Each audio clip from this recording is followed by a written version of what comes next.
Kung tayo ba ay handa na? Tayo ba ay tumayo na? Lahat ba ay tumayo? Para mabuhian ang ating nag-iisang Panginoon. Oh, hallelujah!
ako na napakaraming dahilan, Panginoon, para kami magpuri at sumamba sa iyo sa espiritual katotohanan. Ama, salamat sa bawat araw na iyong ginagawa, Panginoon, sa buhay namin, sapagkat araw-araw kang gumagawa sa buhay namin, O God, na magkaroon kami ng pagkakataon na maranasan ng ang iyong masaganang biyaya, ang kadakilaan ng iyong pag-ibig, Panginoon, sa buhay namin. Salamat sa mga pagkakataon sa bawat araw, Panginoon, na binibigay mo sa amin upang maipaglaman namin, Panginoon, ang pag-ibig mo, Panginoon, sa iba. Salamat na makita ka sa araw sa buhay namin, Panginoon. Hallelujah. At hayaan mo, Panginoon, na sa umaga na ito, sa pagpapatuloy ng aming selebrasyon, Panginoon, dahil sa iyong tinapos na gawa, dahil sa tagumpay mo doon sa krus na Kalbaryo, Panginoon, ay awitin namin, Panginoon, ang mga kamang-amang mo, ang ginawa bilang pasasalamat, Panginoon, at pagsamba sa iyong dakilang pangalan. Salamat po, Ama, sa mga panalangin na iyong tinugon. Salamat po sa mga karamdaman na iyong pinagaling. Salamat po sa mga pag-iingat mo sa amin sa araw-araw. Salamat po sa mga pagtugon mo sa amin mga pangangailangan. Panginoon, thank you for all the provision, for all yung iyo po, Panginoon, pag-iingat sa amin. Salamat po, mga protection. Salamat po, O God. Kaya mas sa umaga nito, hayaan mo, Panginoon, na lalabas sa aking mga labi, Panginoon, ang hilig, Panginoon, na nag-aatid, nagpapulit pa sa salamat sa iyo, Panginoon, pangalan, na may isang tinig na nagmumula sa puso na pinuno mo ng kagalakan. At hayaan mo, Panginoon, na kapayapaan mo ay patuloy namin maranasan. Sa iyo po ang papuri at pasasalamat at panandalangin sa ngalan ng Panginoon Jesus. Amen and amen. Patuloy po natin ang wika ng ating Panginoon.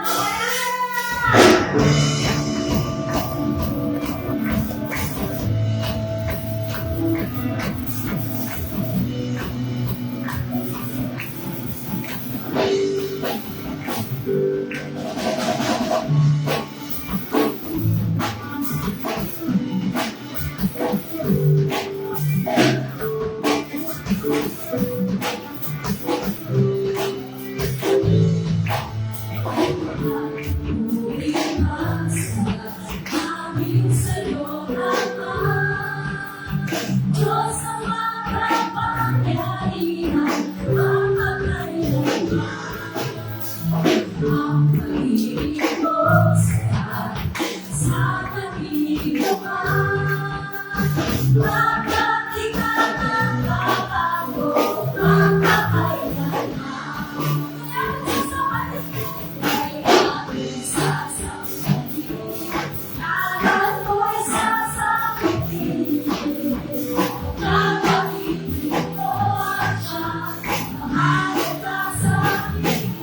Sabay-sabay naglalakad sa limaw ng pagpulito.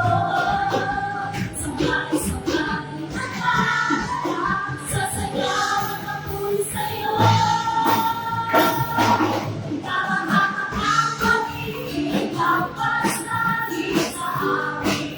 Tumubos, di ka dapat magpapalain, ngunit ang tiyaya mo'y pinuhos. Ikaw ang hakang pag-ibig, lampas lagi sa amin. Tumubos, aming pinatanaw, ang ngalan ko'y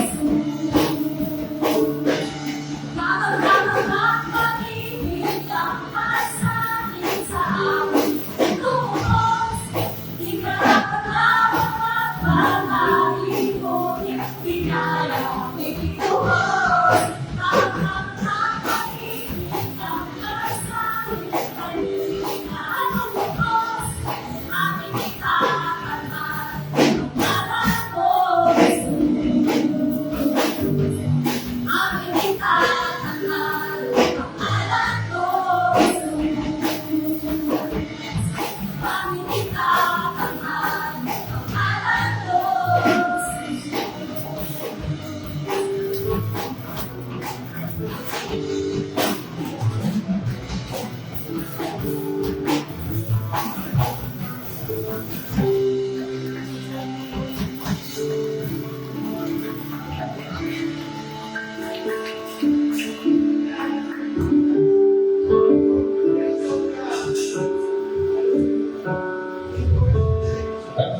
pagka tayo po ay humaharap sa ating katabit, nagsasabing siya rito, nagdideclare ka ng pagpapala sa taong iyong kaharap. Ano? Kaya mahalaga po yun, yung tayo nagdideclare ng pagpapala sa ating kapwa.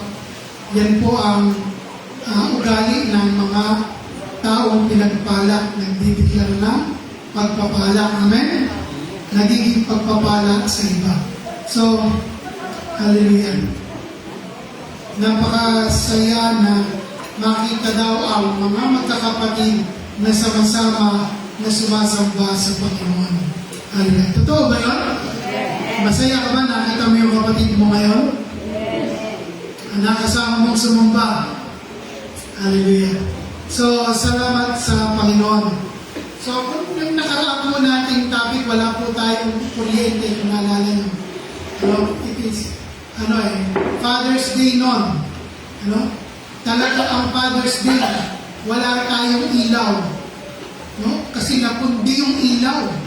Kaya daw ng ilaw. Napundi yung ilaw sa mga, sino yung mga ilaw na yan? Napundi. Tagapundi ng ilaw yung mga tatay. So, kaya walang ilaw. So, anyway po, last Sunday, pero kung last Sunday na Father's Day, ang ating naging topic ay, kung naalala nyo, kung paano po mamuhay sa gitna ng magulong mundo ito. So, paano nga ba tayo dapat mamuhay sa gitna ng magulong mundo? Tayo yung dapat na nagiging ilaw ng sanlibutan. So, ibig sabihin, kapag puno ng kasinungalingan, nandun po yung nakikita yung katotohanan. Pagka napupuno po ng kadiliman, dapat makita sa atin yung liwanag. Tayo po yung mag-ilaw. So, ngayon naman po, hallelujah. Ang atin naman po topic ngayon ay kung paano makapamuhay ng may kapayapaan. Sa gitna ng magulong mundo ito. Tayo po ay may kapayapaan kay Kristo. Sabihin mo nga sa katabi mo, may kapayapaan ka. Kaya pag nagagalit, lagi mong sasabihin, may kapayapaan ka. Pag nagagalit na sa iyo yung nanay, tatay mo, sabihin mo agad, may kapayapaan ka. Kaya lagi, naalala niyo ba, lagi sinasabi ng mga peace be with you. Diba? Kaya sabi, peace be with you. Sabi, magkaroon ka ng kapayapaan. Ang kapayapaan ay sumayo. Diba? Peace be with you. Pero sa atin, nasa atin na yung kapayapaan. Hindi na peace be with you, kundi yung peace nasa sa atin naman siya. Hindi nasa sa iyo pala, kundi sumaiyo na ang kapayapaan. Kaya pagka dumating yung Bombay, sabihin mo, peace be with you. Pag sabihin mo, piso rin ang kailangan mo.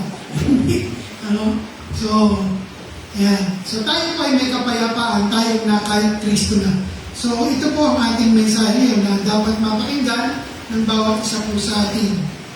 Sapagkat ito po ay napapanahon dahil ang mundo po natin ngayon ay napaka-gulo na. Tumingin ka sa social media, sa TV, magbasa ka ng mga balita, lahat puro kaguluhan. Di po ba? Hindi naman po sa labas ng kalsada may magulo, maging sa loob ng paaralan, meron na rin. Nakita niyo po, maging sa loob ng ating tahanan, umaabot na rin po yung kaguluhan. Kaya, paano nga ba tayo makapamuhay at makapanatili sa kapayapaan kung tayo po ay napapaligiran ng mga kaguluhan, problema, Kaya ito po yung dapat natin ngayong maunawaan para po tayo ay makapanatili sa kapayapaan ng Panginoon. So bago po ang lahat yung ating laging idinideklara sa ating mga sarili, sabay-sabay po natin itong bigkasin. 1, 2, 3. I am, I have, I can do. I am a disciple of Christ, always ready to learn, In Jesus' name, Amen. Palakpakan natin ang Lord. Alam niyo po, mahalaga yan na binabanggit, idinideklara, dapat nga po araw-araw. Bakit? Kasi ang diablo laging binubulong sa iyo yung dati mong pagkatao. Yung dati ikaw laging pinapaalala sa iyo. No? At saka, dinidefine ka kung ano yung nagawa mo. Hindi yung nagawa ni Kristo. Kaya mahalaga po na lagi natin yan idinideklara. Para po yan ang manuot sa ating isipan hanggang sa ito ay lubusan natin mapaniwalaan ng mag-manifest sa buhay natin. Pag sinabi ng Bible na tayo ay matuwid, dapat ideklara mo sa sarili mo. Ikaw ay matuwid dahil sinabi ng Biblia, ikaw ay matuwid. So, yun po yung mahalaga. Ano man yung nagagawa mo, basta lagi mo ideklara, ikaw ay matuwid. At kapag kaya ay nanood sa iyong isipan, ito po ay lubos mong napaniwalaan, mangyayari yan sa buhay mo. So,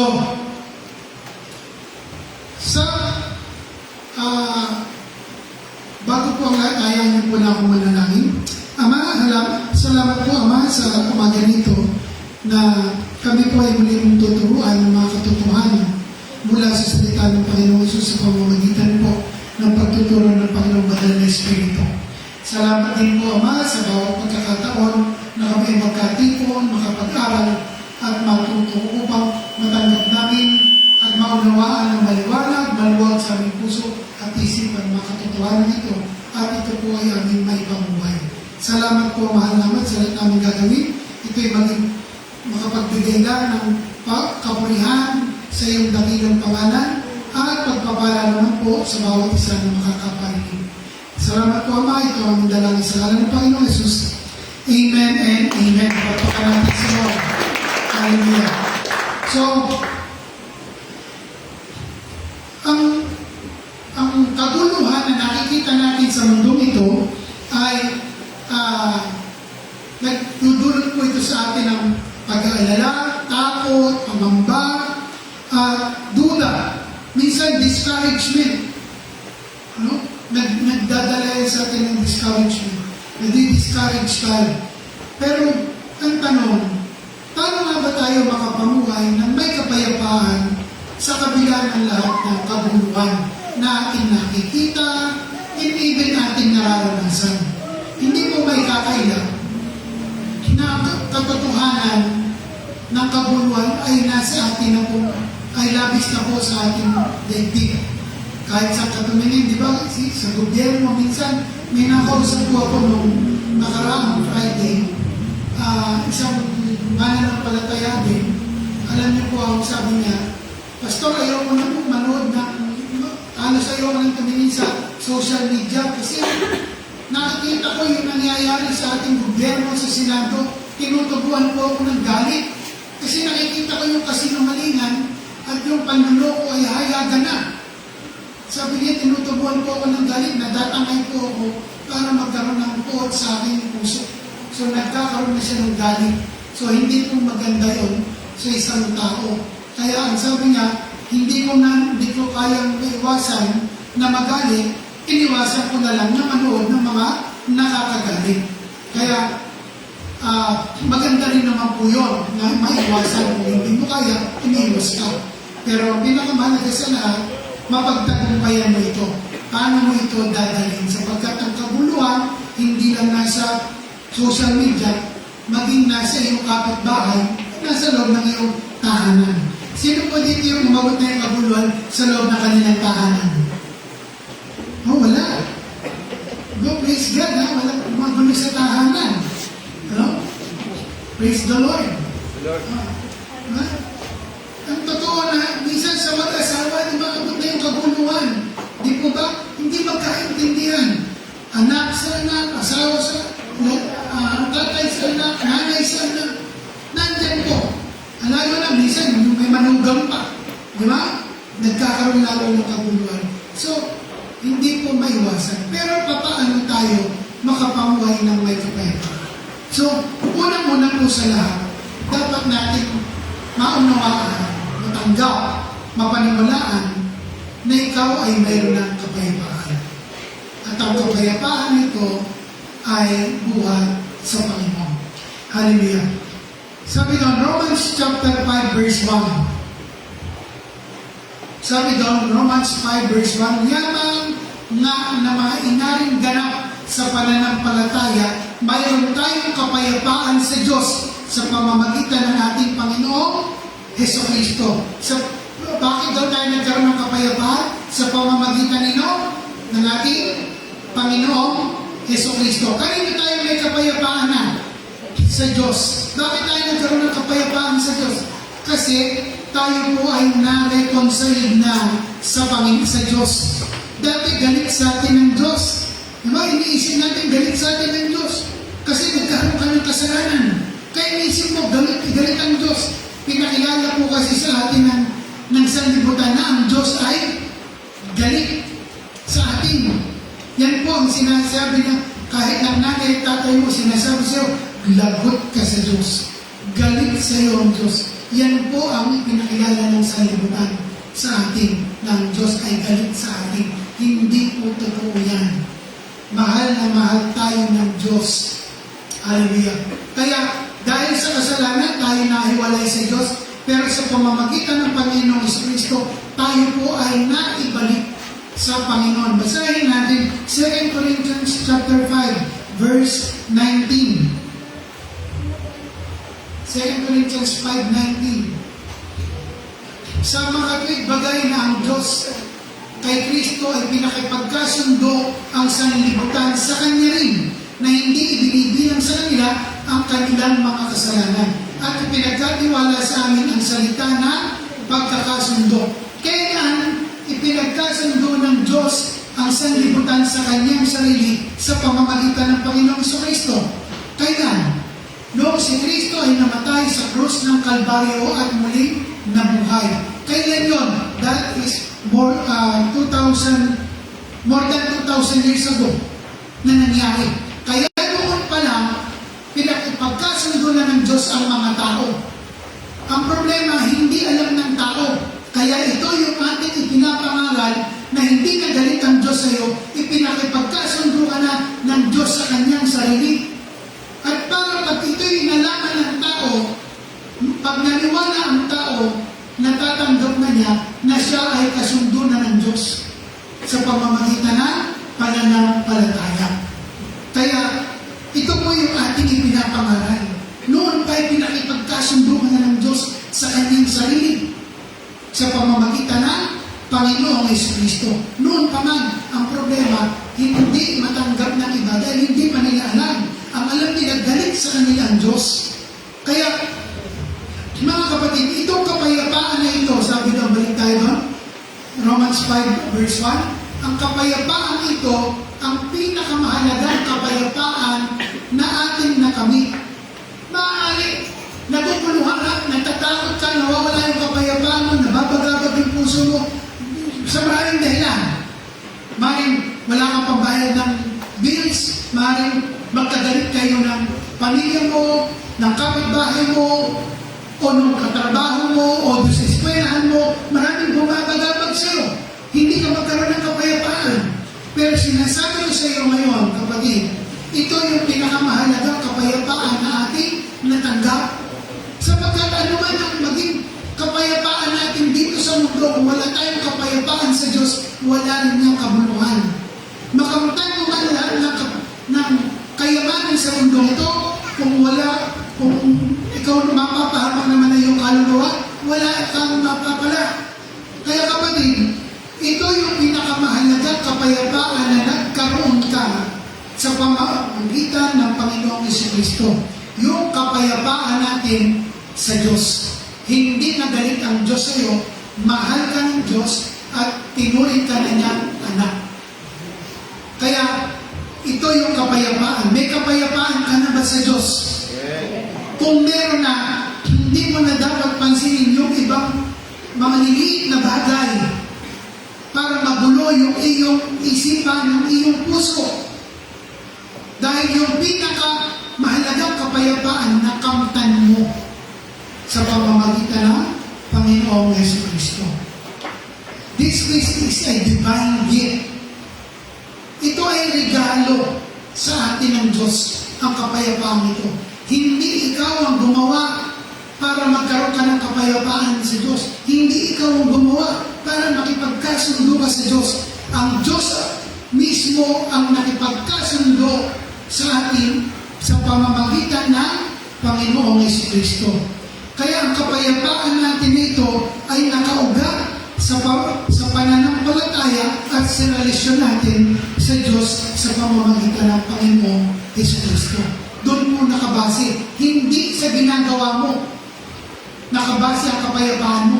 Na pagka ikay nagkasala, nawala na naman ang kapayapaan, nag-aalala ka na naman. Hindi po, nakabase ang kapayapaan mo sa tinapos na gawa ni Kristo. Sa perfect sacrifice ni Kristo. Yan po ugat ang ating kapayapaan. At ang kapayapaan ito ay nasa sa atin na. Tandaan mo, nasa iyo yung kapayapaan. Nandun sa espiritu mo. Ang kailangan mo lang paniwalaan upang anumang maging anumang mga pangyayari o mga bagay na maggugulo sa puso mo, tandaan mo, meron kang kapayapaan sa iyong puso. Hallelujah. Pangalawa, sabi doon, John 16:33, inassure ito ng Panginoong Yesus yung kapayapaan ito. Sabi ng Panginoong Yesus, ang mga bagay na ito sinasalita ko sa inyo upang kayo magkaroon sa akin ng kapayapaan. Ang sanlibutan ay mayroon kayong, sa sanlibutan ay mayroon kayong kapighatian. Ngunit nakasan ninyo ang loob, aking dinaig ang sanlibutan. Mga kapatid, ang salitang ito ay sinabi ng Panginoong Yesus ng panahon na siya ay paalis na sa mundong ito. Ito ay sinabi niya sa kanyang mga disipulo. Ngunit, ang kapayapaan ito ay hindi lang para sa mga disipulo, kung hindi sa lahat na sumampalataya sa Panginoong Jesucristo. Totoo po, sinabi na ng Panginoon, sa sanlibutan mayroong kayong kapighatian. Naniniwala ba kayo sa sanlibutan may kapighatian? Yes, nararanasan natin. Nararanasan natin bakit? Kasi ang mundong ito ay bagsak ang kalagayan. Kaya nga, ang tao, pasama ng pasama. Kaya puro kapighatian ang dinadanas ng tao. Kaya hindi ka na dapat magulat sa mga sitwasyon na dumarating na para ba, anong sabi ni Peter? Basahin natin ang 1 Peter chapter 4 verse 12. Ganito po ang sabi niya. Hallelujah. 1 Peter 4, mga minamahal, huwag kayong magtaka tungkol sa mahigpit na pagsubok sa inyo na dumarating sa inyo upang kayo subukin na waring nangyayari sa inyo na di karaniwang bagay. Huwag na kayong magtaka. Huwag nyo lang tingnan na parang hindi pangkaraniwan. Ang kapighatian, pangkaraniwan na po. Pangkaraniwan ba problema? Pangkaraniwan po ba problema? Araw-araw meron eh. Di ba? Normal na kasi tayo ay nandito sa bagsak na mundong ito, sa masamang mundong ito. Pagkaraniwan po yung kapighatian. Kapag nakita mo, huwag ka na magtaka, huwag ka na magulat na para bang na para bang ikaw ay nagtataka pa, nagugulat ka pa. Kung hindi, pag nakita mo yung kapighatian, yung mga problema, normal lang sa yan. Hindi ka na nababagabag. Hindi ka na naguguluhan, umihanan. Hindi ka na natatakot. Bakit? Disipin niya ng problema na nalagpasan na itinawid ka ng Panginoon na nung nakaraan. Ganyan din, minsan masigit pa din yung problema na dinanas mo nung nakaraan. Pero itinawid ka pa rin ng Panginoon. Kaya hindi ka na dapat nagugulat. Hindi ka na dapat nagtataka. Meron talagang problema nito sa mundong ito. Bakit? Kasi ang mundong ito, pinag-aharian ng Diablo, di ba? Sabi niya, 2 Corinthians chapter 4 verse 4. 2 Corinthians 4:4, na binulag ng Diyos ng sanlibutan ito ang mga pag-iisip ng mga hindi na sisisampalataya. Sino bumulag? Sino yung Diyos ng sanlibutan ito? Ang Diablo. Siya ang Diyos ng sanlibutan ito. Paano hindi magkakaroon ng problema? Ang Diyos ng sanlibutan ito ang Diablo. Tapos, sabi dito sa Ephesians chapter 2 verse 2, yung gumagawa pa ng sistema sa mundong ito, sabi, na inyong ninakalan ng una ayon sa lakad ng sanlibutan ito, ayon sa pangulo ng mga kapangyarihan sa akin, ang Espiritu na ngayon gumagawa sa mga anak ng pagsuway. Ang namamahala yung Espiritu ng kapangyarihan, mga pangulo ng kapangyarihan sa amin, yung masasamang Espiritu. Kaya huwag ka magtaka bakit yung tama hindi minsan makapanaig. Yung katarungan hindi mo makamtan. Bakit? Pagka mahirap ka, parang hindi mo makamtan yung katarungan. Pagka mayaman ka, kahit mali ka, parang, di ba, minsan unfair. Nakikita mo yun, nandyan yun. Bakit? Kasi bagsak yung palagay mo. Ano? Kaya yung problema, normal na makita natin. Pero, hindi dapat mawala yung kapayapaan sa atin. Hallelujah. So, bakit? Ang sabi ni Jesus, balik tayo doon, 16:33 ng John, sabi ng Panginoon Jesus, sinasabi ko sa inyo ito para kayo ay magkaroon ng kapayapaan sa akin. No?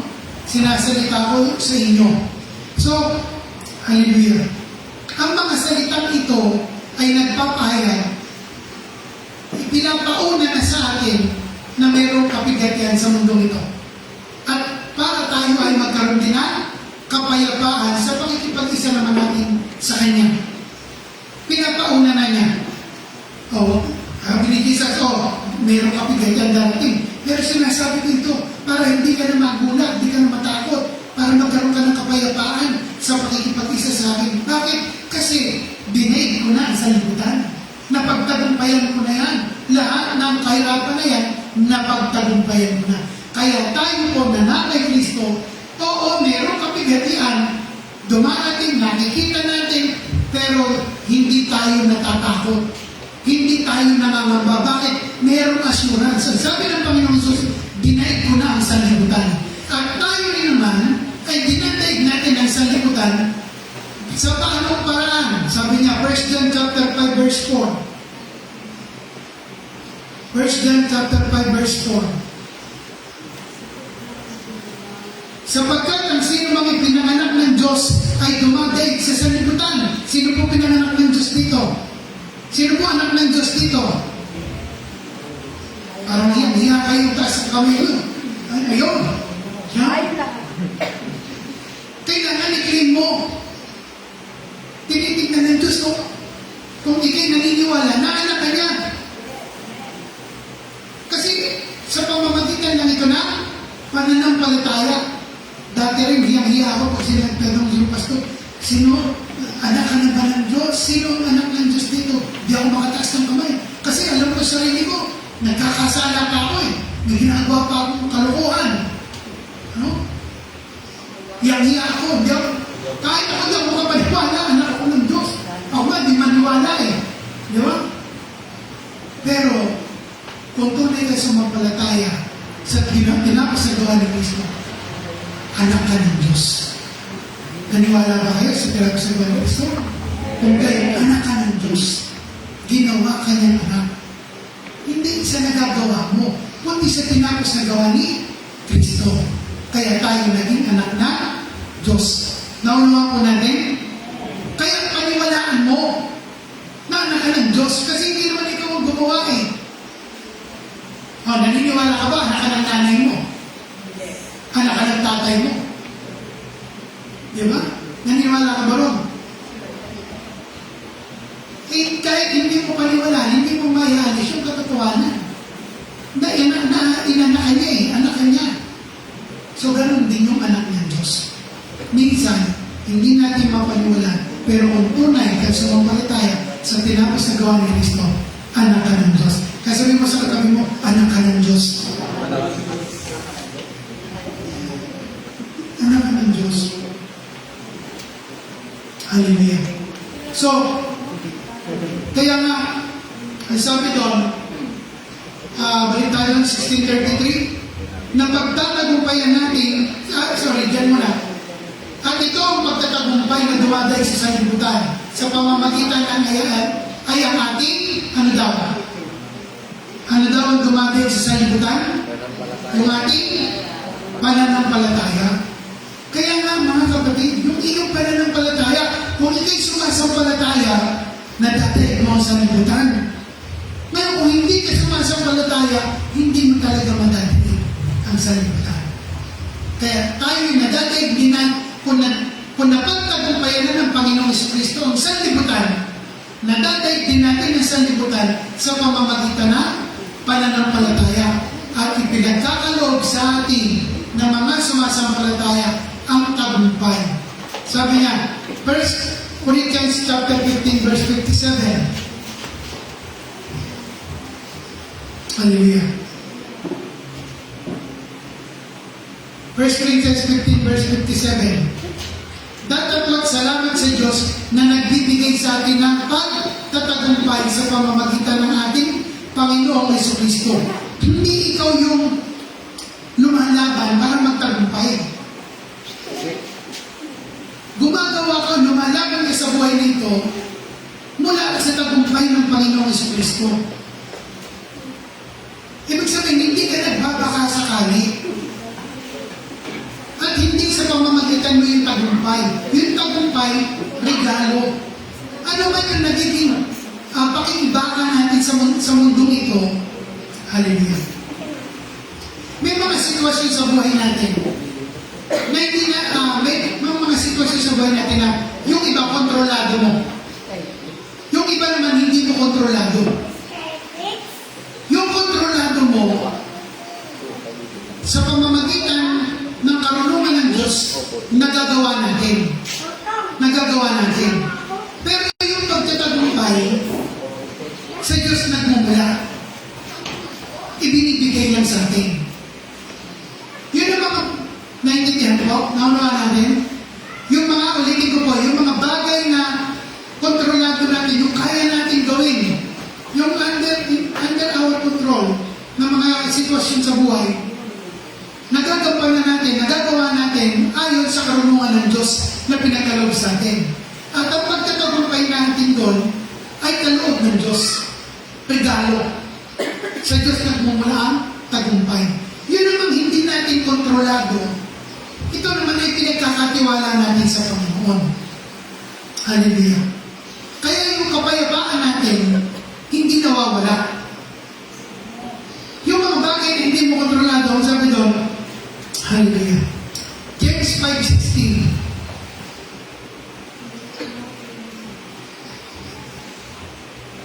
James 5:16. Magpahayag nga kayo sa isa't isa ng inyong mga kasalanan at ipanalangin ng isa't isa ang iba upang kayo magsigaling. Malaki ang nagagawa ng maninas na panalangin ng taong matuwid. A fervent prayer of the righteous avail much. Yung panalangin mo, malaking nagagawa niya. Kaya ang sabi niya, Philippians chapter 4 verse 6 hanggang 7. Sabi niya, Philippians chapter 4 verse 6. Huwag kayong mga balisa sa anumang bagay, kung hindi sa lahat ng mga bagay sa pamamagitan ng panalangin at daing na may pagpapasalamat ay pakilala ninyo ang inyong mga kahilingan sa Diyos. Yung mga hindi natin kaya, yung out of our control, ipanalangin natin sa Diyos. Ipagtiwala natin sa Diyos. Hallelujah. Praise God. Tayo po ay nagkakaroon ng kabalisan. Kaya sabi ka, huwag kayong mga balisan. Bakit ba tayo nababalisa? Ba't ba tayo natatakot? Ba't ba tayo nagkakaroon ng kagulimahanan sa mga sitwasyon sa buhay? Pag ang isang bagay hindi mo maintindihan, doon ka nangangamba, doon ka natatakot. Kaya kayo natatakot nangangamba, nababalisa, kasi hindi mo maintindihan yung isang bagay. Bakit nangyayari ito? Paano nangyayari ito? Anong gagawin ko? Kaya ka nagtatakot, naguguluhan, nag-aalala. Kasi hindi mo alam. At di mo naiintindihan. At yung mga bagay na hindi mo kayang intindihin, huwag mo nang intindihin kasi hindi mo maintindihan.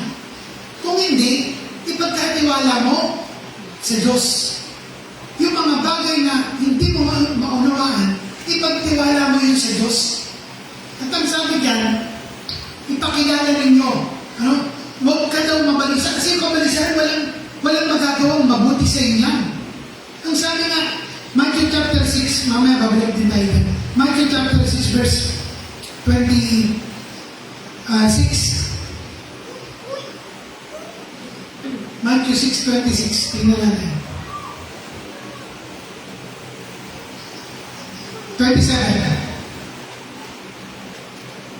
At alin sa inyo ang sa pagkabalisa ay makapagdalagdag ng isang siko sa sukat ng kanyang buhay. Sabi ng Panginoon Jesus, pag ba hindi nababalisa, madagdagan mo yung buhay mo? Nakakapagpadagdag ba ng buhay yan? Tinatanong tayo ng Panginoon. Ayan, may question para sa ano. Yung bang pagkabalisa nakakapagdagdag ng buhay? Yung bang pagkabalisa nakakaganda? Kung nakakaganda, pa araw-araw ka nang mabalisa. Eh yung pagkabalisa nakakabilasa, hindi nakakaganda. Kaya, huwag kang mabalisa. Anong bilin ng Panginoon? Balik tayo doon. Huwag kayong mga balisa sa anumang bagay. Kung hindi, ano daw ang gagawin? Sa pamamagitan ng panalangin at daing na may pasasalamat, ay ipakilala ninyo ang inyong mga kahilingan sa Diyos. Ibig sabihin, ipanalangin natin. Ano ba yung kalagayan mo? Ano bang gusto mong mangyari? Ano bang kailangan mo? Lord, naguguluhan ako, kailangan ko ng kapayapaan. Kapayapaan ang ibibigay sa inyo ng Diyos. Minsan tinuturuan natin sa panalangin, Lord, yung akin pong negosyo, yung akin pong tindahan, kukunti ang benta, padamihin mo po ang benta ko para makabayad ako. Dinidiktahan mo pa ang Diyos kung paano gagawin niya pagpapala sa'yo. Hindi, hayaan mo na, sabihin mo lang, Lord, ito po yung sitwasyon ko. Kailangan ko ng kapayapaan. Minsan kasi akala natin, pera ang solusyon. Lord, bigyan mo ako ng pera para magkaroon ako ng kapayapaan. Alam mo, hindi kayang bilhin ng pera ang kapayapaan. Hindi totoo. Magkapera ka mga, pero kung wala ka pa rin kapayapaan, wala rin itong kabuluhan. So, ang sabi dyan, ipakilala ninyo. Verse 7, at ano mangyayari? Tingnan ninyo. At ang kapayapaan ng Diyos. Ano ibinigay ng Diyos? Kapayapaan.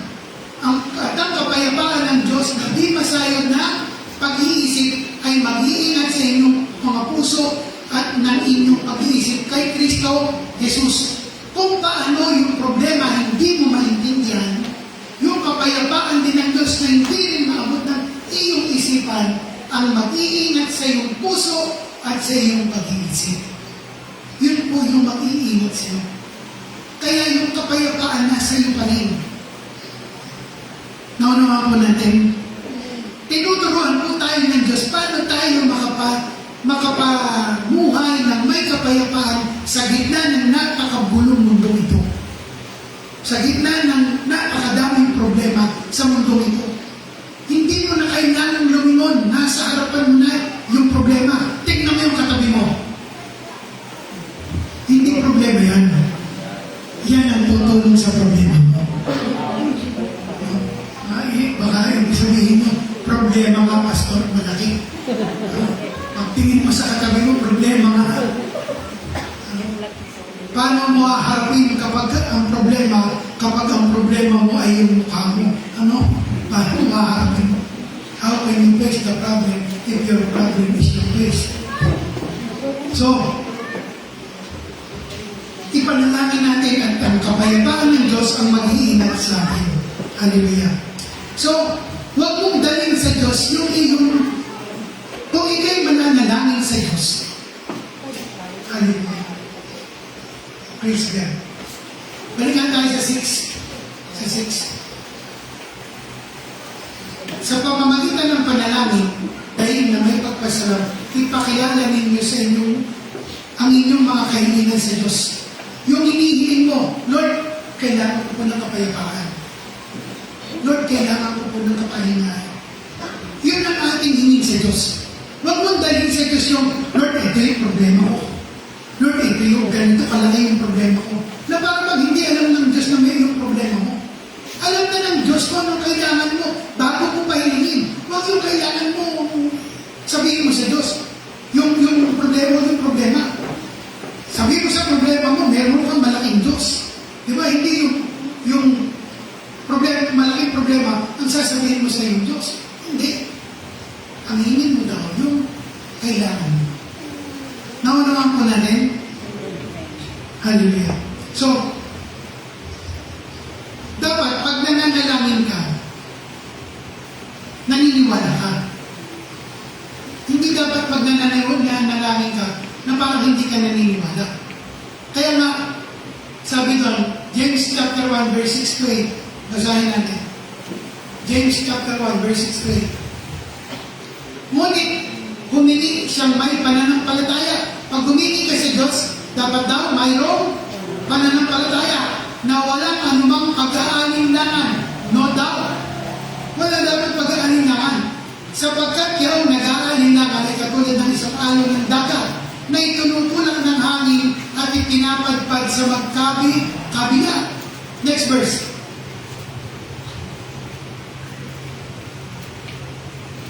Sapagkat mag-isipan ng taong iyon na siya'y tatanggap ng anumang bagay sa Panginoon. Kung pag ikaw'y nag-aalinlangan, huwag mong isipin na tatanggap ka ng kahit anong bagay sa Panginoon. Verse 8. Ang taong may dalawang akala ay walang tiyaga sa lahat ng kanyang mga paglakad. Ibig sabihin, yung double-minded, yung nagdadalawang isip. Tingnan mo yung katabi mo, nagdadalawang isip ba yan? O parang wala? Mga sir, basta kahit isa nga, wala, dalawa pa. So, yung nagdadalawang isip, kapag nag-pray ka, huwag kang magdalawang isip na parang bang bibigyan kaya ng Lord. Huwag kang magdalawang isip, huwag kang mag-alinlangan. Kasi manalangin kayong dapat may pananampalataya. Hebrews 11:6. Ang sabi dyan,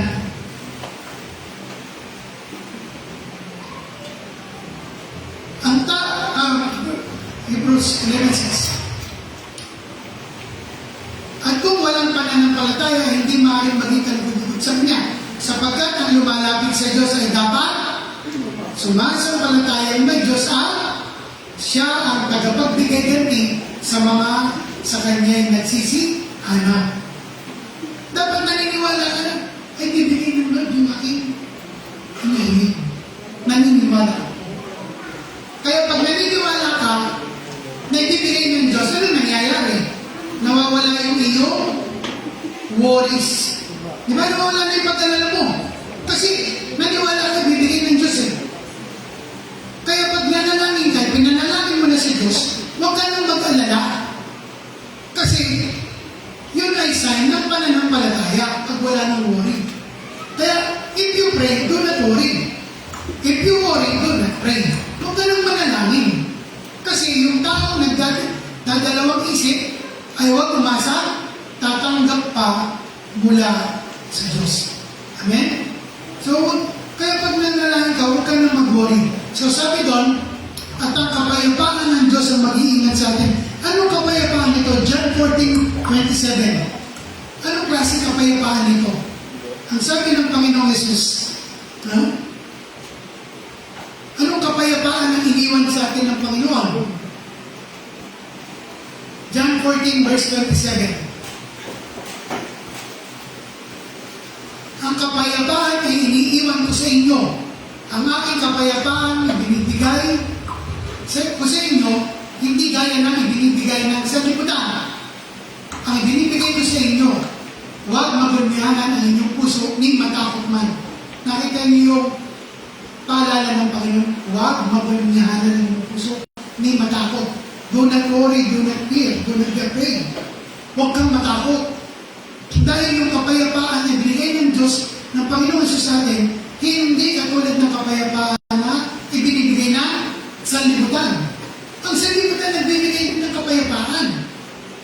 Kaya lang, ang kapayapaan ng Diyos, ito ay nagmumula sa Espiritu, sa loob natin, nandun. Pero yung kapayapaan ng sanlibutan, galing sa labas. Minsan payapa ka pag may pera ka. Diba?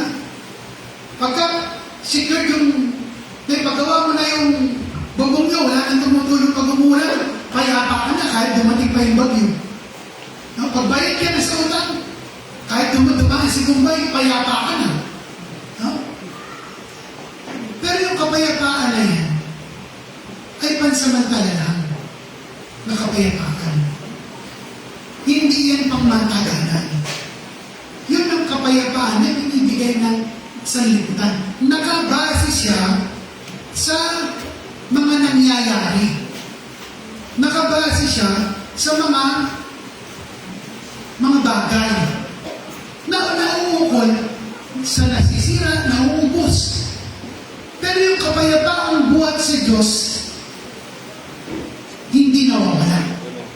Kasi ang kapayapaan natin, si Kristo mismo. Ang sabi niya, Hallelujah. Colossians chapter 2, verse 13 to 14. Colossians 2, verse 13 to 14. At nang kayo mga patay dahil sa inyong mga kasalanan at sa di pagtutuli ng inyong laman, ay kanyang binuhay kayo na kalakip niya na ipinatawad sa atin ang mga kasalanan. Sino yun? Si Jesus. Next verse, 14. Na pinawi ang usapang nasusulat. Hallelujah. Praise God. Praise the Lord. Amen. Ephesians pala, sorry. Ephesians. Hindi Colossians. Ephesians 2:13 to 14.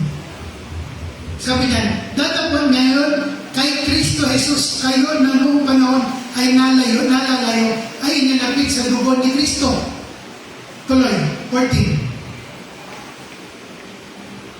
Sapagkat siya ang ating kapayapaan. Sino daw ating kapayapaan? Si Kristo. Yung kapayapaan ng sanlibutan, mga bagay na nawawala, nauubos, temporary lang. Pero yung kapayapaan natin, hindi nawawala. Bakit? Kasi ang kapayapaan natin ay si Kristo. Siya ay buhay magpakailanman. Kaya, at siya ay nasa sa atin. Nasa iyo ba si Kristo?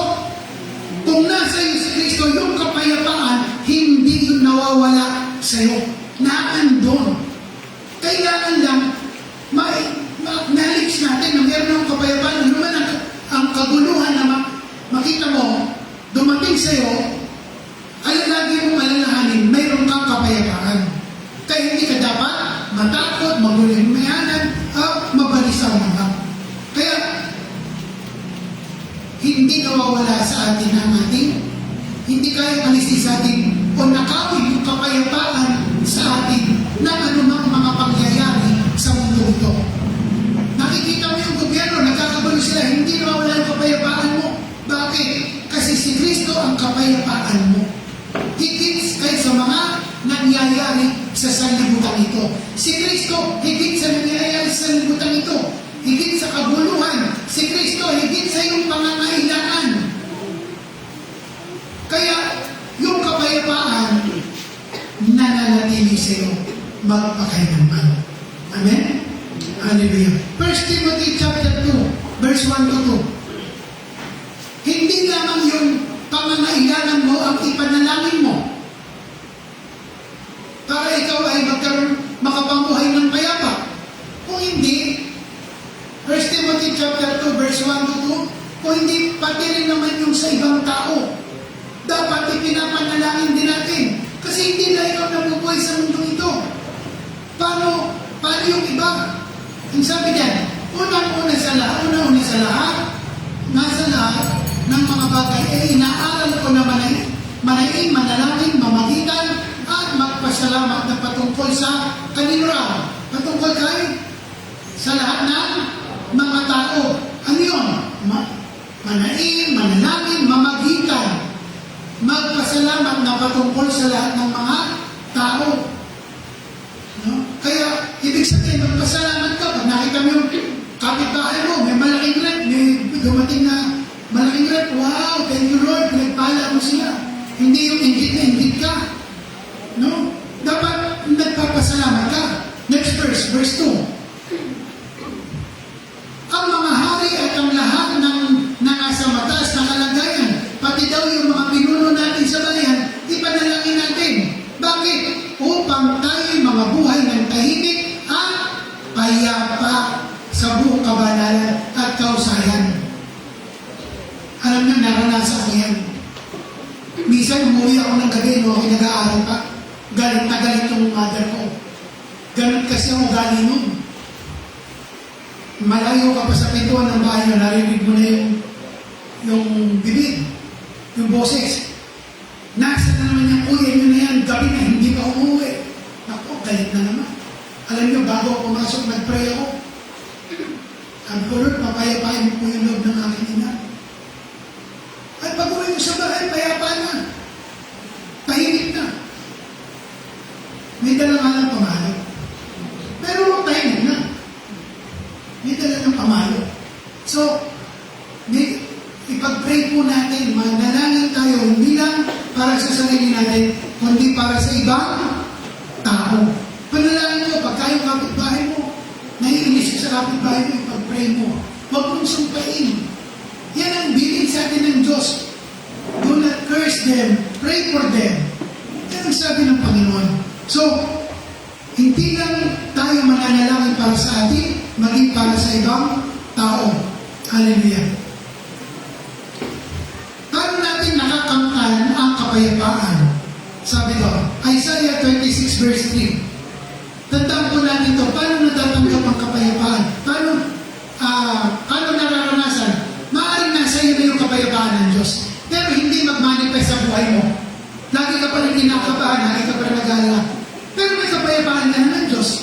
Eh bakit? Kasi, ang sabi niya dyan, iyong iingatan siya sa lubos na kapayapaan. Paano? Na ang pag-iisip ay sumasaiyo sapagkat siya'y tumitiwala sa iyo.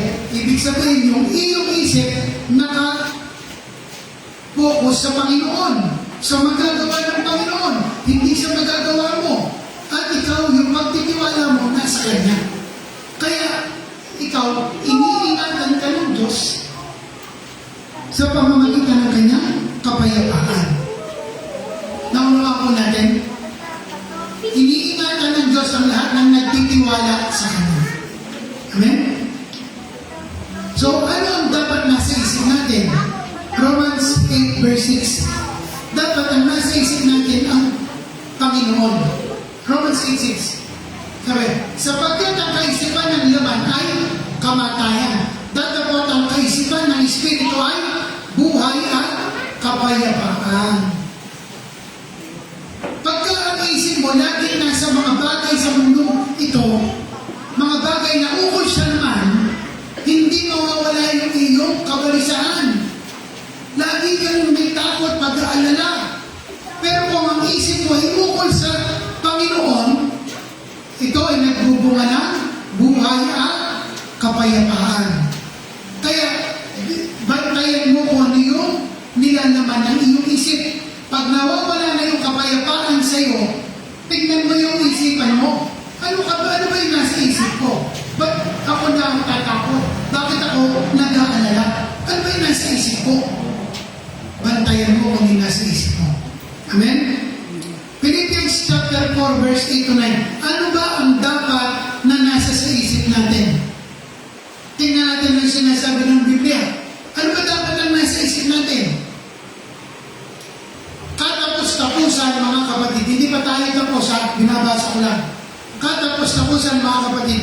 Ano bang bagay na katotohanan anumang bagay na kagalang-galang, anumang bagay na matuwid, anumang bagay na malinis, anumang bagay na kaibig-ibig, anumang bagay na mabuting ulat, hindi yung masamang balita, yung mabuting ulat. Kung may anumang kagalingan at kung may anumang kapurihan, ay isipin ninyo ang mga bagay na ito. Ano daw ang iisipin? Yung mabuting ulat, mabuting mga balita, hindi yung masasamang balita ang lagi yung inilalagay sa isipan. Verse 9. Verse 9. Ang mga bagay na inyong natutunan at tinanggap at narinig at nakita sa akin, ang mga bagay nito ang gawin ninyo at ang Diyos ng kapayapaan ay sasayin. Kaya, malaking bagay kung ano yung nasa isip mo. Pag ang nasa isip mo, puro kaguluhan, problema, andyan na yung problema eh, lalagay mo pa sa isipan mo. Eh wala ka talaga ng kapayapaan. Pag may problema daw, magkaya, gawin ng magbumusal sa pamagitan ng karunungan ng Diyos. At ang Diyos ang bibigyan ng katagumpayan sa iyo. Pagka naman out of your control, ipanalangin mo. Naunawaan po natin, at ang kapayapaan ng Diyos na mag-iingat sa ating puso't isipan. So, 1 Corinthians 14:33. 1 Corinthians 14:33. Ito po ang paalala sa atin ng Panginoon. Sapagkat ang Diyos ay hindi Diyos ng kaguluhan, kundi kapayapaan, gaya sa lahat ng mga iglesia ng mga banal. Ang Diyos po hindi kaguluhan. Kaya pagka mayroong kaguluhan, hindi sa Diyos yan. Iwasan mo yan. Pagka may kaguluhan, hindi yan sa Diyos. Kasi ang sa Diyos, kapayapaan. Naunawaan po? So, ano pa? Romans 14:19. Romans 14:19. Ano sinasabi ng salita ng Diyos? Kaya nga, sundin ang mga bagay na makapayapa at ang mga bagay na nakapagpapatibay sa isa't isa. Ibig po sabihin, ang ating dapat sinusundan o ginagawa yung mga bagay na nakakapagdulot ng kapayapaan. Mga bagay na nakapagpapatibay sa isa't isa. Hindi yung mga bagay na nakasisira. Hindi yung mga bagay na nakagugulo. No? Wag yun yung sundan mo. Kung hindi, iwasan mo yun. Yung mga nakakapagbigay ng kapayapaan. Kaya minsan, di ba minsan, dadayuhin ka pa ng chismosa, uy, alam mo si kumain, ganito pala nangyari. Huwag mo nang sundan yun. Iwasan mo na. Hindi na yung ikakalan mo pa sa iba. Hindi kapayapaan ng dulot nun. Kaguluhan. Pag nalaman nyo na sinabi mo, ako, away-away kayo. Kung may nakarating sa'yo, pigilin mo na kung di makakapagbigay ng kabutihan. Kung di makakapagdulot ng kapayapaan. Huwag mo na yung sundan. Naunawaan po natin? Naunawaan po ba? Hallelujah. Kaya nga, mag-ingat kayo sa inyong sinasamahan. Hindi lahat ng kausap nyo mabuti. No? Hindi lahat ng sinasabi ng kaibigan natin okay.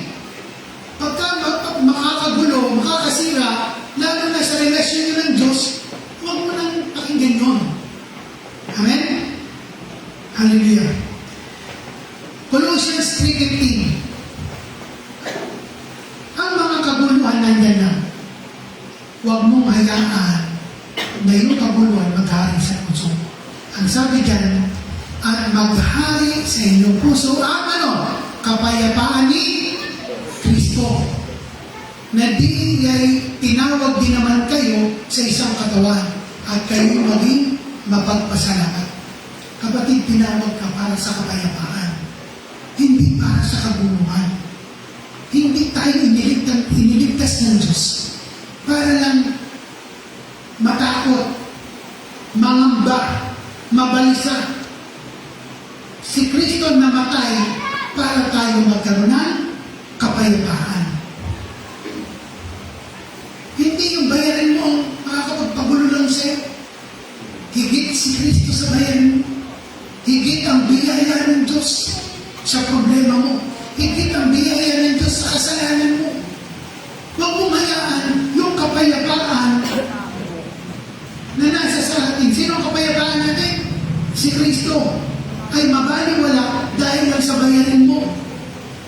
Paghariin mo ang kapayapaan sa iyong puso. Ikaw ang magdidesisyon. Ikaw ang mag-aalaw sa puso mo. Alin ba ang maghahari? Yung takot, yung pangamba, pagkabalisa, o ang kapayapaan? O si Kristo sa puso mo? Sino ba ang hari sa puso mo? Si Kristo? Si Kristo ba ang hari sa puso mo? Kung siya, yung kapayapaan, nag-ahari siya. Ganito ang sabi ni Apostol Pablo. 2 Thessalonians 3:16.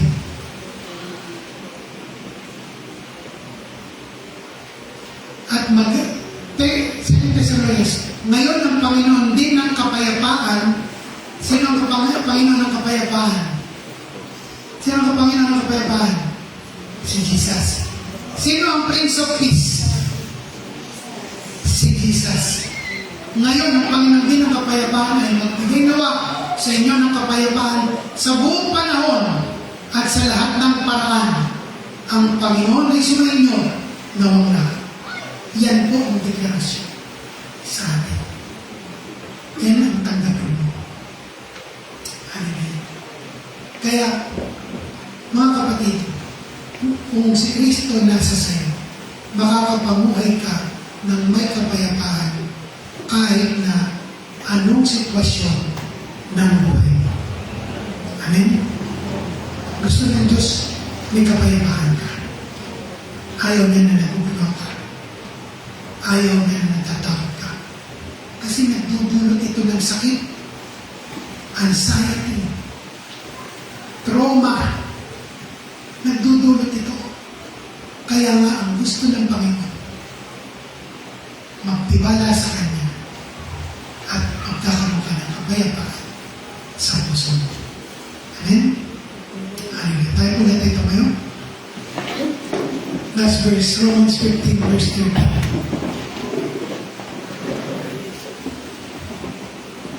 Hallelujah.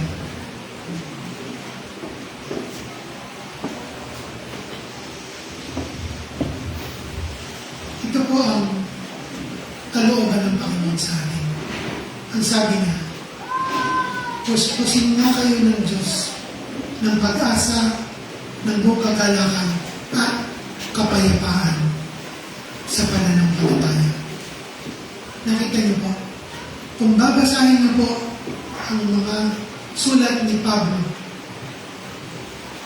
lagi pong hindi nawawala nila Pedro sa kanilang paunang bati at sa kanilang mga deklarasyon, yung kapayapaan, kagalakan. Hindi po ito nawawala. Bakit? Kasi ito ang nais ng Diyos na may pamuhay natin. Yung kapayapaan na. Hallelujah. May kapayapaan ka. Ano man ang dinadanas mo ngayon sa buhay nito, hindi ko alam kung ano pinagdadaanan bawat isa sa atin. Pero ang mensahe ito sa araw na ito para sa inyo. Hindi nagkataon na narinig mo ang message na ito. Para sa iyo ito. Balik natin yung verse na ito. Hallelujah.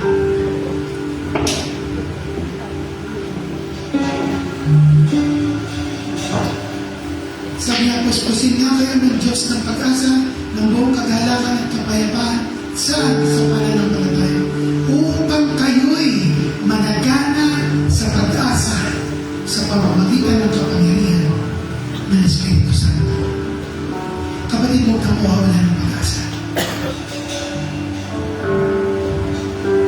Ayaw mo kapayapaan ng Kristo. Ang sandali maingat sa puso at isipan mo.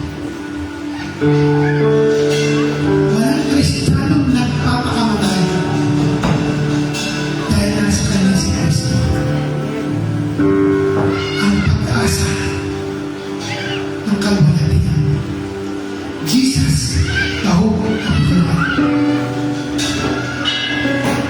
Kaya ano man ang problema dumarating sa atin, may pag-asa tayo kapatid.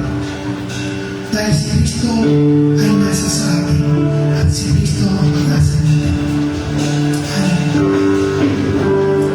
Yes, Lord Jesus.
sa pagpapahayag bilang pagpapahayag ng Panginoon Jesus ay muling babalik. Naniniwala po ba kayo? Muling babalik ang Panginoon? Amen. Ama, salamat po sa simbolo na nasasawa at tinapay nito na simbolo ng iyong dugo ang iyong katawan na nabayubay doon sa krus ng Kalbaryo. Sa pamamagitan nito ay aming inaalala ang tagumpay mo, ang iyong pag-ibig, ang iyong biyaya, Panginoon, sa amin. Amin po natanggap po at sa iyo.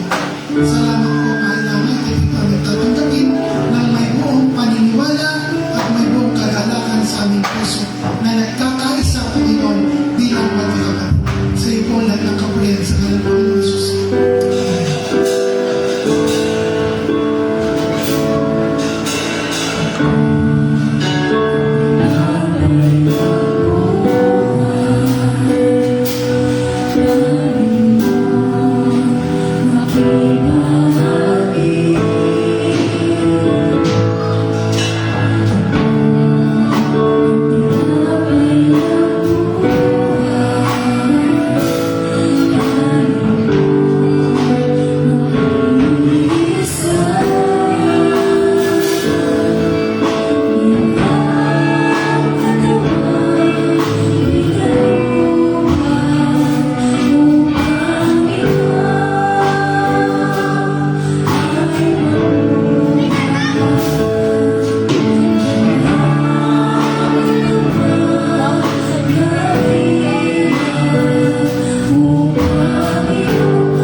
Ama, maraming salamat po sa pag-ibig mo sa amin. Ibinigay mo ang butuhan. Salamat po, Panginoon Jesus, na iniyalay mo ang iyong sarili para sa aming mga kasalanan. Salamat po, Panginoon Banal na Espiritu, na ipinahayag mo sa amin ang mabuting balita ito. Kaya po kami ay naniniwala, Panginoon, na kami ngayon ay sa pamamagitan ng sugat ng Panginoon Jesus, kami ay magaling na. Kaya kami ngayon ay naniniwala na kami ay malakas, kami ay malusog, pinagpala, pinaguran, at mabubuhay ng mahal. Salamat po, mahal na Ama. Sa iyo lang ng kapulihan, sa ngalan ng Panginoon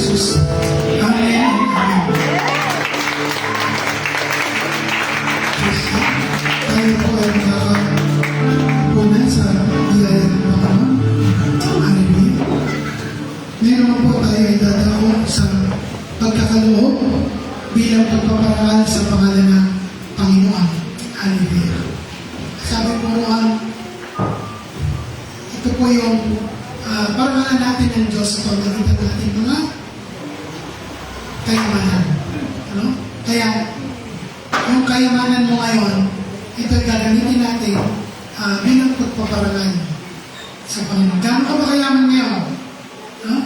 Gagamitin natin ito bilang pagpaparangal sa kanyang pangalan. At sabi niya, ang dapat bawat isa ay magbigay ng may kasiyahan sa kanyang puso. Hindi nabibigatan, hindi nabipilitan sapagkat minamahal ng Diyos ang nagbibigay ng masaya. Kaya, sige po, manalangin muna ako bago tayo magbigay. Ama, salamat po sa pagkakataon nito na muli, Panginoon, kami ay maging kabahagi, Panginoon, hallelujah, ng pagpaparangal sa iyong pangalan sa oras na ito. Salamat sa pagkakataon na kami po ay makapagbigay ng kaloob, Panginoon, para po din sa gawain ng ninyo, Panginoon, sa mundo ito. Salamat po, mahal na Ama, at iyong pinagpala ang mga puso ng bawat isa na nagbibigay at mga magbibigay pa, Panginoon. Salamat po sa kanilang mga trabaho, negosyo na iyong pinasagana, pinaunlad, at sa kanilang mga kalusugan at karunungan na iyong pinasagana sa kanilang buhay. Salamat po, mahal na Ama. Sa iyo po lahat ng kapurihan, sa ngalan ng Panginoong Yesus. Amen and Amen.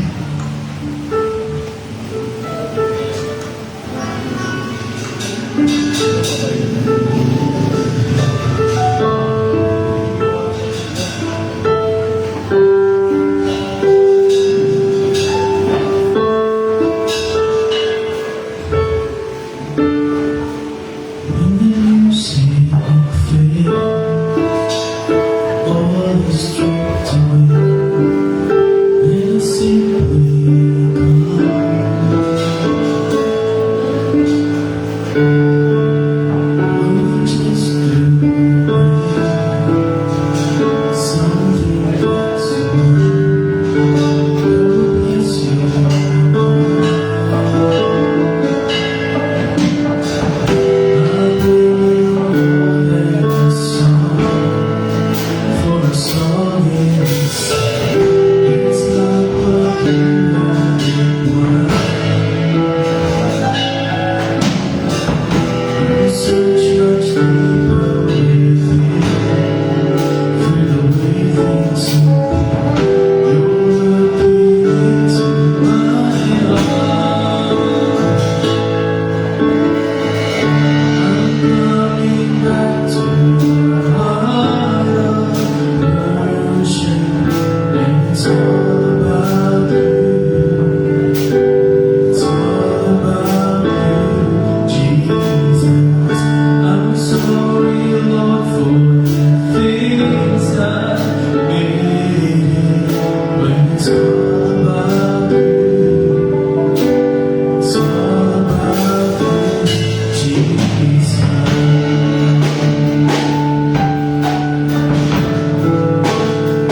Amen. Palapakan naman natin ang Lord. Hallelujah. Natanggap niyo po ba yung mensahe ng Diyos para sa inyo? Amen? So, hallelujah.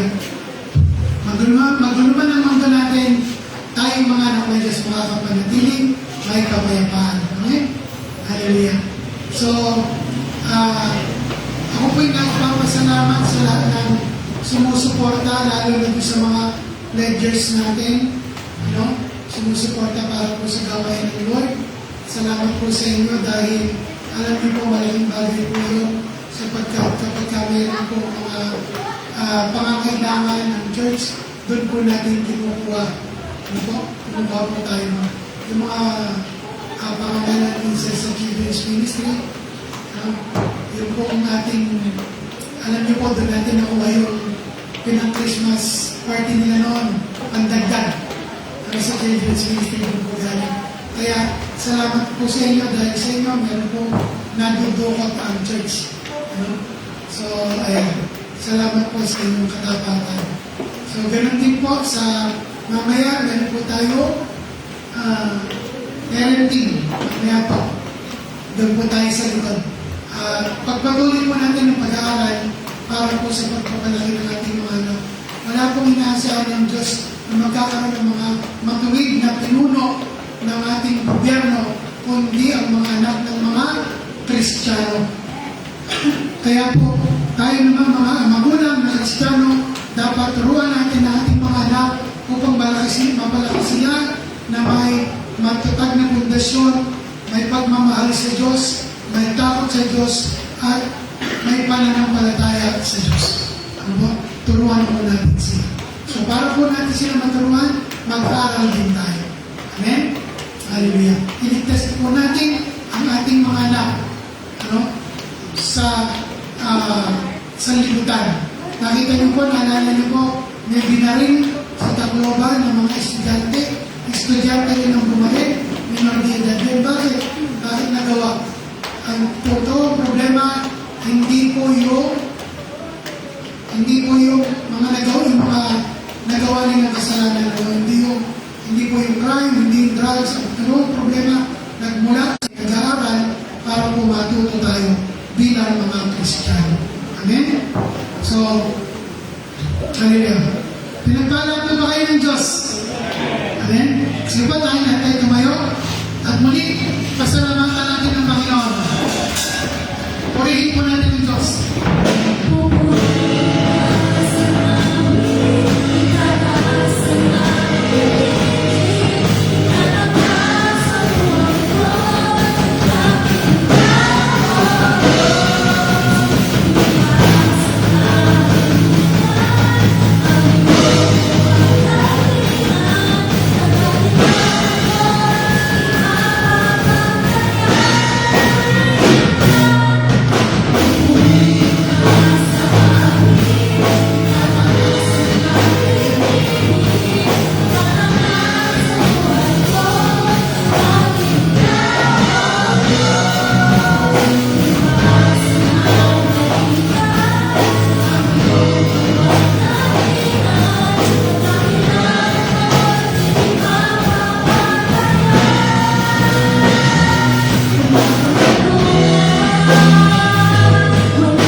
kaloob sa amin. Salamat po, Ama, na ang mensahe ng kapayapaan ito, ngayon kami na kay Kristo ay iyong inihayag sa bawat isa. Ano man po ang aming na kinakaharap sa buhay na ito, maging ito man po ay kahirapan, Panginoon, ano ba'y karamdaman, ano man ang mga problema, Panginoon, salamat po sa kapayapaan na nananatili, Panginoon, at nag-ahari sa puso ng bawat isa po sa amin. Lord, dalangin ko po sa bawat kapatid na nandito ay patuloy na makapamuhay, Panginoon, ng may katagumpayan sa gitna ng magulong mundo ito. At hayaan mo po na makita sa buhay ng bawat isa ang kabutihan, ang kabutihan mo, Panginoon, hallelujah, na ikaw ang gumagawa sa buhay namin. Mahayag, Panginoon, sa bawat isa, Panginoon, ang iyong kagandahang loob, Panginoon, at ang iyong kadakilaan ng iyong pag-ibig. Salamat po, mahal na Ma. Hayaan mo magliwanag ang bawat isa sa bawat isa po sa amin sa pamamagitan ng mabubuting gawa sa mundo ito upang marami pa ang magpasalamat sa iyong dakilang pangalan. Salamat po, mahal na Ma. Salamat kami pumaroon, salamat kami naroon. Trabaho, eskwelahan, bahay, sa lipunan, Panginoon, ano mang mundo ang aming kinagagalawan, Lord, hayaan mo na magliwanag ang kabutihan mo sa buhay natin. Salamat po, mahal na Ma. Marami pang